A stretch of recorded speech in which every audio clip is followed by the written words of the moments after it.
Dharmasthala properties ನೋಡಿ. ಇದು ಬಂದು 30 ಅಡಿ ರಸ್ತೆ, ಟಾರ್ಗೆಟ್ ಪಾಯಿಂಟು ನೋಡಿ. ಈ ಜಾಗ ಬಂದಿದ್ದೇನೆ, ಜನರಲ್ ಪ್ರಾಪರ್ಟಿ. ಇದು ನಿಮಗೆ 1 ಎಕರೆ 6 ಕುಂಟೆ ಜಾಗ. ಇದು ನೀವು ಬೇಕಾದ್ರೆ ಪಾರ್ಟಿಷನ್ ಮಾಡಿಕೊಡ್ತಾರೆ. ಯಾರು 4 ಜನ ಸ್ನೇಹಿತರು ತೊಗೊಂಡ್ರೆ ನೀವು 12 ಕುಂಟೆ ಇದು 11 ಕುಂಟೆ 11 ಕುಂಟೆ ನಿಮಗೆ 4 ಜನಕ್ಕೆ ರೋಡ್ ಪೇಸಿಂಗ್ ಉದ್ದಕ್ಕೆ 1 ಅಡಿ ಪೇಸಿಂಗ್ ಇದೆ. ಉದ್ದಕ್ಕೂ 4 ಜನ ತಗೋಬೋದು, 4 ಭಾಗ ಮಾಡ್ಕೋಬೋದು. ಸ್ಕೆಚ್ ಮಾಡಿಕೊಡ್ತೀವಿ, ಇಲ್ಲಾಂತರ ನೀವು ಒಟ್ಟಿಗೆ ತೊಗೋಬೋದು. 46 ಕುಂಟೆ ಡೈರೆಕ್ಟ್ ಇದೆ, ಜನರಲ್ ಪ್ರಾಪರ್ಟಿ. ಇದು ಬೆಂಗಳೂರಿಂದ 85 ಕಿಲೋಮೀಟರ್ ಆಗುತ್ತೆ. ಈ ಚನ್ನಪಟ್ಟಣದಿಂದ ಬಂದು ನಿಮಗೆ 16 ಕಿಲೋಮೀಟರ್ ಅಷ್ಟೇ. ನೋಡಿ, ಒಳ್ಳೆ ಬೆಟ್ಟದ ವ್ಯೂ ಸೂಪರಾಗಿದೆ. ಎಲ್ಲ ತೋಟ. ಇಲ್ಲಿ ಕೆರೆ ಇದೆ, ಒಂದು ಕಿಲೋಮೀಟ್ರಲ್ಲಿ 1 ಕಿಲೋಮೀಟ್ರಲ್ಲಿ. ಒಳ್ಳೆ ವಾಟರ್ ಬಿಲ್ ಚೆನ್ನಾಗಿದೆ. ಇಲ್ಲಿ ನೀರಿನ ಸಮಸ್ಯೆ ಇಲ್ಲ.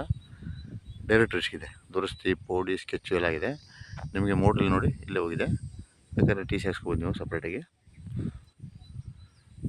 ರೆಡ್ ಸಾಯಿಲು, ರೋಡ್ ಪೇಸಿಗೆ ಒಂದು 300 ಅಡಿ ಬರುತ್ತೆ. ಬೇಕಾದ್ರೆ 4 ಜನ ಮಾಡ್ಕೊಡ್ತೀವಿ, ಬೇಕಾದ್ರೆ ಮಾಡ್ಕೋಬೋದು ನೀವು.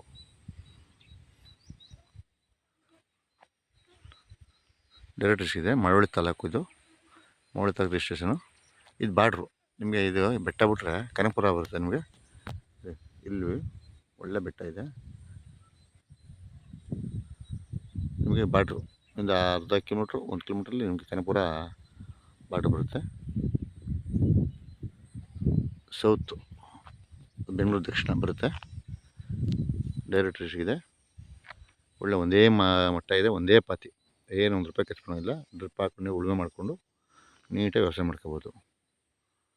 ಡೈರೆಕ್ಟ್ ಇದೆ. ರೋಡ್ ಪೇಸಿಂಗ್ ನಿಮ್ಮ 300 ಅಡಿ ಬರುತ್ತೆ. ಒಳ್ಳೆ ತೋಟ, ಹಿಂದೆಗಡೆಲ್ಲ ಜಾಗ ಚೆನ್ನಾಗಿದೆ.